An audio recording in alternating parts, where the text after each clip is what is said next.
Когато човек дойде на събуди се, преди всичко се събужда връзката между човека и неговата дълбока същност, събужда се връзката между човека и природата.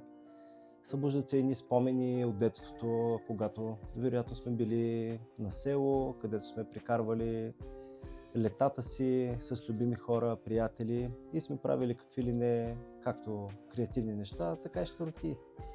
Това, което се случва край огъня, остава необяснено.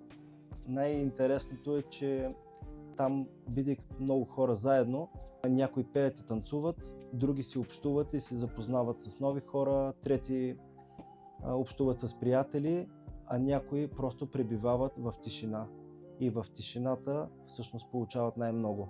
Бидейки край огъня, под звездите, край планината, усещат нещо, което те отнасят в къщи, и то е едно малко семенце, което, грижайки се за него, всъщност то е въпрос на време да дава плодове.